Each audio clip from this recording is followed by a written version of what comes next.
Hey guys, I just really quick wanted to go over Intasc number 10. It's pretty straightforward.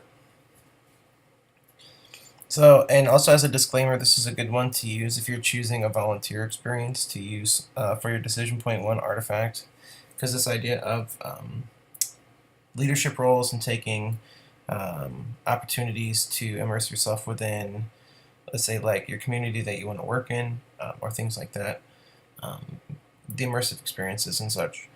It's a good use of standard 10. So just keep that in mind if you'd like to do that. Okay, so the standard reads that the teacher seeks appropriate leadership roles and opportunities to take responsibility for student learning, to collaborate with learners, families, colleagues, or other school professionals in the community, and community members to ensure learner growth and to advance the profession. So I have some key terms here for you. The main one you guys should hit is this idea of leadership roles, this idea of going above and beyond to be good at what you do, and not only just to be good kind of in a competitive sort of way, but just to know more, to have more experiences, to have immersed yourself more within the community which you are going to, or you have devoted your life basically to work with young people. So the more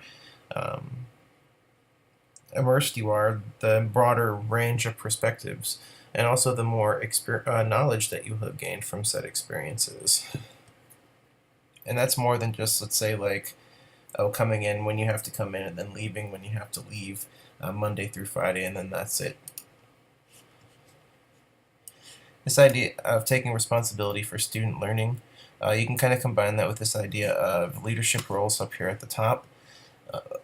In your school, especially with schools that are using the RTI model, you're going to have these multidisciplinary teams, and they're always looking for people who really want to take an ambitious, proactive approach to RTI to really identify kids who are having some issues as early as possible to help get them the interventions that they need as early on as they can. So wanting to, let's say, take initiative to really be an active role within that multidisciplinary team, I mean, that would certainly be a good example of taking a leadership role and also taking responsibility for student learning. Okay, and the last idea, this third idea is this idea of collaborating to ensure learner growth and understanding that really understanding your school and understanding your students. First of all, they don't come with a instruction manual, and secondly, you can't always get information that you need out of the students directly.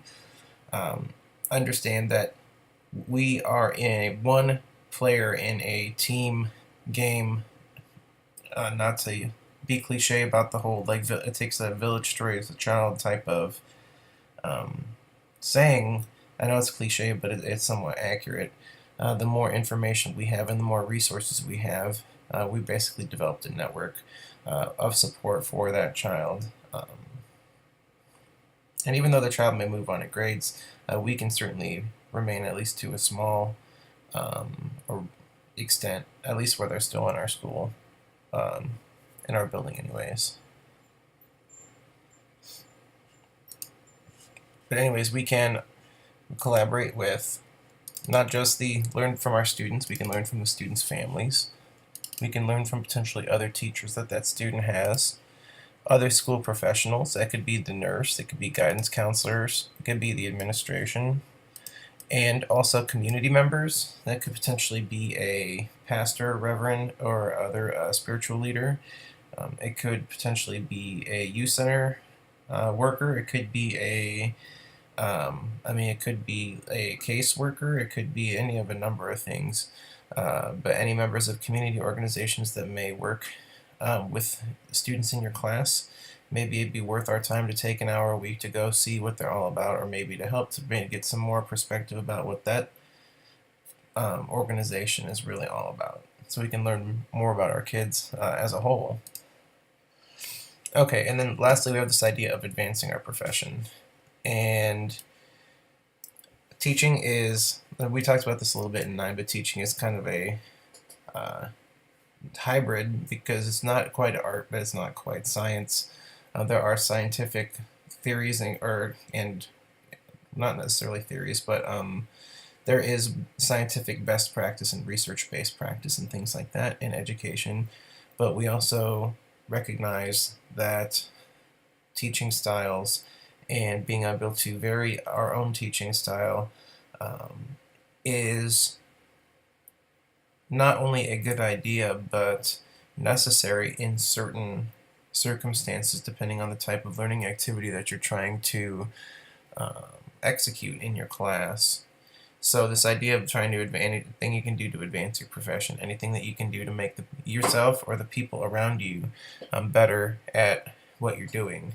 And sometimes it's as simple as just getting together and having a brainstorm or some sort of other problem-solving, creative get-together to solve what could potentially be a very small, relevant problem. Maybe just a particular student is showing signs of being at risk or whatever, but it could potentially have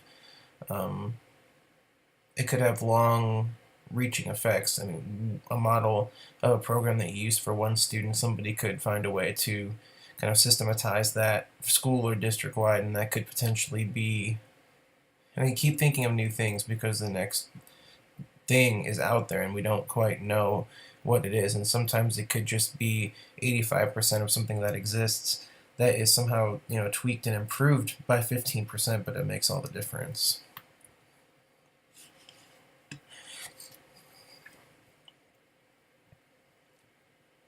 Okay, so just really quickly, this idea of collaboration and teamwork with other people within your building, that's kind of this 10B. Let's move this next one down. Very good.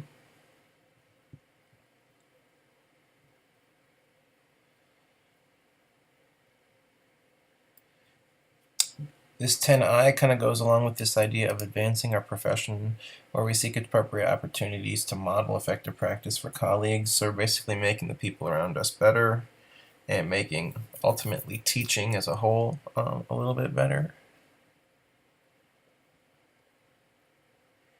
I like this 10R because it has a really good word for number 10, which is this idea of initiative. It's basically this idea of ambition or drive, but basically kind of have a forward energy, if you will, about being better and improving, and not necessarily, okay.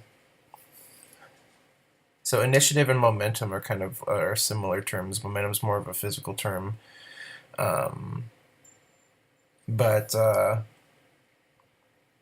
there's people that want to be better at what they do, and then there's people, when they stop wanting to be better at what they do, they kind of become complacent, if you guys have heard that word.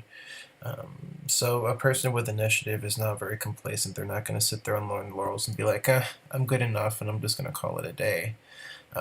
Always trying to look for ways to be better. And also, really good teachers and really ambitious people want the people around them to be better as well. And that's kind of what we're getting into with this 10R. And then last but not least, this 10S, teacher takes responsibility for contributing to and advancing the profession. So this can go a little bit with this idea of number 9, but anytime you can test things out, if you have, let's say, like a new program that's trying to get some backing, let's say like needs a pilot group of kids, understand that we are nowhere near perfect in our profession, and new things have to come from somewhere, and there's a pretty there's a definite development process in any sort of new, especially when you're trying to get things scientifically or research based. There's a lot of data that goes into that. So any sort of new innovative things that you want to try, that you want to cooperate with your local university, community college, or whatever they may be, collecting data for a big, research project out of the state, the flagship school or the research school or whatever. And I mean, this could be the next big thing. So always try to look forward and try not to stay too complacent and try not to be too in the past with our resources that we're using, because if we're using things that are pretty common now, we're not looking in the right place. We always want to be looking for what's the new thing people are using, because ultimately, and this is especially true with technology education, if we want to have work ready, I know that's a pretty big buzzword. If you want work ready people, we have to be, as teachers, keen on emerging technology, because if we're not, what we've done is we've basically educated our students on a tier of technology skill that is not, well, it's not equivalent to the tier of technology skill that they're going to need when they actually get out into the workforce. And with the whole, mass rapid development of technology as it is now, this is only going to become more so in the future. So, like I said, be innovative, look forward, progress. Anything we can do to progress is good. Okay, well, that's it. That's the last standard. You guys made it. Good job to all of you. I've worked hard throughout the whole process. And as always, if you need anything, just send me an email and I will answer.